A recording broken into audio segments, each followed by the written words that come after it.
Lucioni. Ringraziavi. Je n'ai pas l'expertise et la compétence budgétaire de notre collègue et ami Louis Pozzo di Borgo, ni du conseil exécutif Gilles Joannangeli, mais quand même une vision politique sur un dossier qui est un dossier de taux, de tarifs fiscaux en matière de carte grise. On est déjà d'une certaine manière un petit peu dans le débat d'orientation budgétaire, et c'est compréhensible. Et nous-mêmes, on se positionne dans une perspective globale. Simplement, Georges, on ne peut pas dire que la collectivité de Corse, sur proposition du Conseil exécutif, fait ce que le gouvernement de la France fait, à savoir augmenter le niveau de fiscalité. On ne peut pas dire ça parce que comparaison n'est pas raison. La France, c'est un État souverain, indépendant, qui a une capacité à faire fonctionner la planche à billets, qui a une capacité à lever l'impôt, à décider de la création, de la suppression, de la modification d'un certain nombre d'impôts et de taxes dont notre collectivité est dépourvue.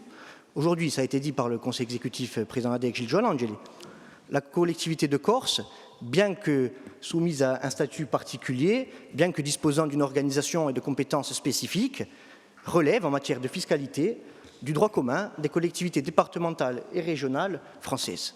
C'est une aberration juridique et c'est une insatisfaction politique pour nous.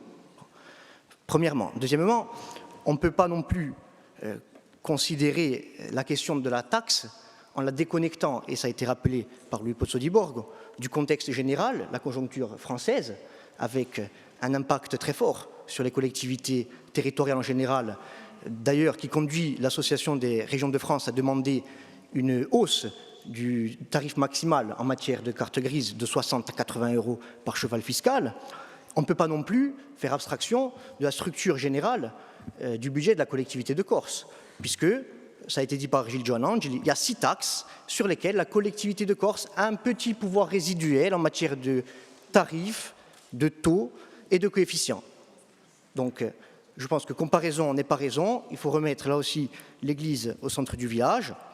D'ailleurs, on voit bien sur les bancs de l'opposition que on comprend les arguments, mais il y a quand même la convergence autour de la difficulté du moment et de la situation budgétaire, économique et sociale de la collectivité de Corse, y compris dans le déploiement de ses politiques publiques dans le domaine social, par exemple, où un certain nombre de dépenses relèvent de l'obligation légale et sur lesquelles nous n'avons pas de marge de manœuvre, en plus de l'absence de marge de manœuvre fiscale.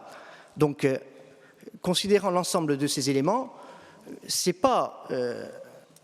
Paul Félix Benedetti a dit heureusement qu'il n'y a pas d'autre marge de manœuvre fiscale, sinon on augmenterait aussi par ailleurs les tarifs, les taux, etc. Au contraire, c'est parce qu'il n'y a pas de marge de manœuvre fiscale et parce qu'il n'y a pas d'autre marge de manœuvre fiscale qu'on est contraint de faire ce type de choix dans un contexte budgétaire et normatif contraint. Et c'est la condition sine qua non d'une action volontariste qui doit se poursuivre de la collectivité de Corse dans l'ensemble de ses domaines de compétences et parfois en extra-légal. Parce que la collectivité de Corse, elle intervient aussi en extra-légal, confère l'aide aux communes, par exemple. Donc, pour terminer, dire qu'il y a un enjeu, et là aussi, encore une fois, ce n'est pas de l'idéologie, ça a été rappelé, il y a un enjeu au-delà de la dimension politique, de la revendication d'autonomie, il y a un enjeu en matière de compétence fiscale. La compétence fiscale, c'est la ressource, bien sûr, une ressource dynamique, par opposition aux dotations et aux transferts financiers qui sont par nature figés, confère le débat sur la DCT en matière de services publics aériens maritimes.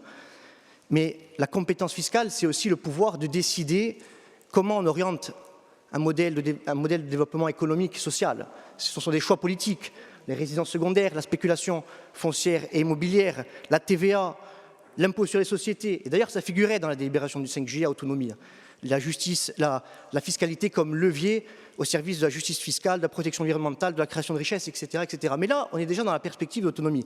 Mais tout ça pour dire que la revendication d'évolution statutaire et son corollaire, le pouvoir législatif pour l'Assemblée de Corse et la compétence fiscale pour la collectivité de Corse sont des conditions indispensables sur le long terme à la poursuite d'une action publique de notre institution à la hauteur des enjeux et des besoins de notre pays et de notre peuple. Et d'ailleurs, je crois me souvenir que sur les bancs du groupe Unsofiuno, à l'automne 2021, l'ancien président du groupe, Laurent Marcangeli, plaidait déjà en faveur d'une évolution de la structure budgétaire de la collectivité de Corse, orientée notamment autour de l'autonomie fiscale. Alors j'espère que sur ce sujet, comme sur tant d'autres, même si les divergences et les nuances peuvent exister, que l'on se retrouvera tous ensemble pour défendre les intérêts de ce pays et de l'institution.